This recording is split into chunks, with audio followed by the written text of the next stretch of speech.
Afin de réaliser la détrempe pour la pâte feuilletée, nous avons besoin d'une farine courante, sans trop de gluten, et de préférence de type 55, sans trop de son. Nous avons besoin également d'eau froide, de sel fin et d'un peu de beurre fondu. Rassemblez tous les éléments dans la cuve et mixez le tout. Les techniques de confection des détrempes sont nombreuses et elles ont tout un point commun, celui de ne jamais trop travailler la détrempe pour ne pas lui donner trop de corps. Travaillez délicatement la détrempe afin de la rendre homogène. Le choix de la farine est d'une importance cruciale. En effet, si celle-ci détient une proportion en gluten trop importante, cela nuira à la qualité de la pâte qui sera très élastique et finalement le feuilletage se déformera à la cuisson. Pour mes mots, le gluten est une protéine qui est contenue dans la farine et qui a la propriété de générer de l'élasticité, de l'extensibilité et une ténacité au sein d'une pâte lorsque celle-ci est hydratée suffisamment et subit un travail mécanique. La technique de confection de détrempe au mixeur développe l'avantage d'obtenir une détrempe très lisse et sans corps. En effet, celle-ci n'a été que très peu travaillée. Filmez la détrempe au contact afin d'éviter qu'elle croûte et entreposez-la au frais pour générer une phase de repos nécessaire pour que la pâte ne soit pas élastique, repos qui sera au minimum de 30 minutes. Fleurez légèrement le plan de travail et allongez la détrempe en formant un rectangle qui sera 2 fois plus grand que le beurre. Positionnez le beurre au centre de la détrempe et enfermez-le en l'enveloppant sans laisser d'espace.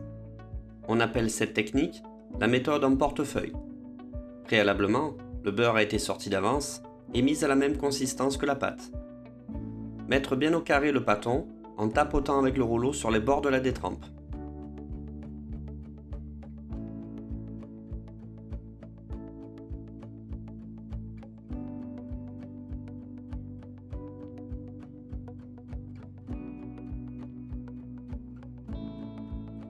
Scellez la clé en effectuant une pression avec le rouleau.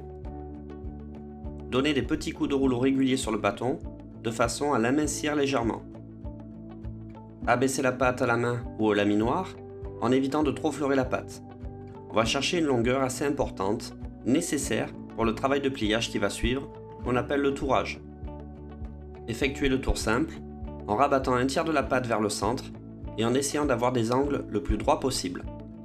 Puis, en superposant l'autre extrémité de la pâte sur le centre également, on obtiendra donc un tour simple. Pivotez la pâte d'un quart de tour, donnez à nouveau un tour simple.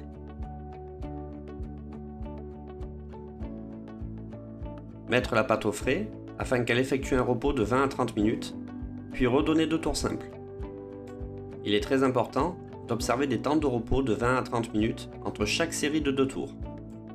Et pour finir, donnez les 2 derniers tours de façon à obtenir au total 6 tours.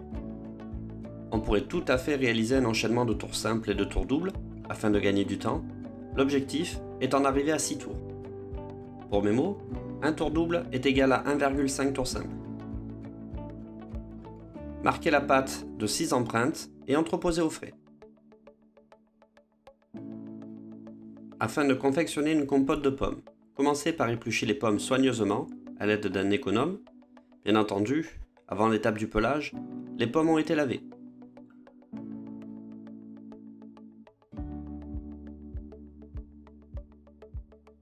Taillez la pomme en deux et retirez l'intérieur à l'aide d'une cuillère à pomme parisienne.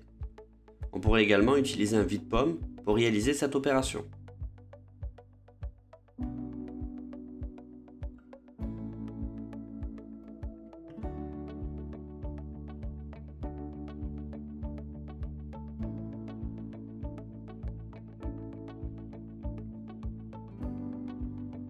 Positionnez la pomme droite sur la planche à découper et la taillez en 3 dans l'épaisseur, puis en 6 dans la longueur, et pour finir, taillez dans la largeur des petits cubes qui serviront à confectionner la compote de pommes.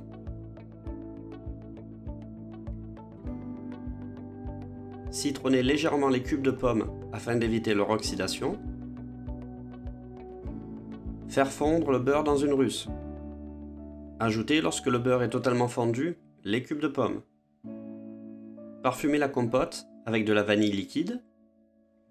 La variété de pommes utilisée est ici la golden, qui a la particularité de bien se tenir à la cuisson et de ne pas se réduire en bouillie.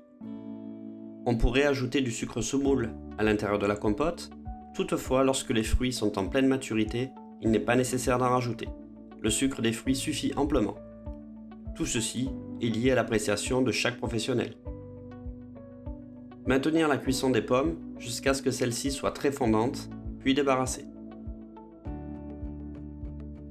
Abaisser la pâte feuilletée sur 2,5 mm et détailler la baisse à l'aide d'un découpoir à chaussons. Dorer les extrémités.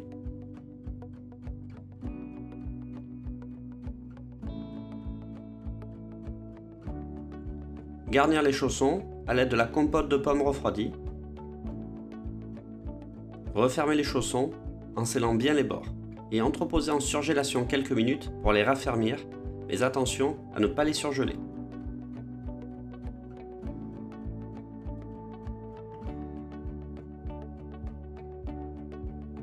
Une fois raffermis, retournez les chaussons et les dorez.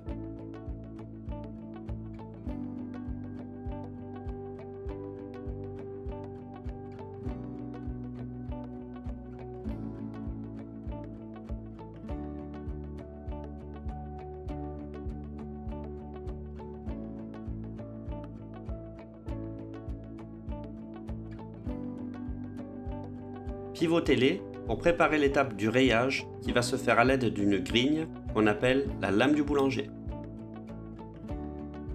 Il est très important que la pâte ne soit pas surgelée sous peine de tordre la fine lame. Apportez un motif décoratif en incisant la pâte sans la percer. Chaque professionnel est libre d'apporter le motif décoratif de son choix.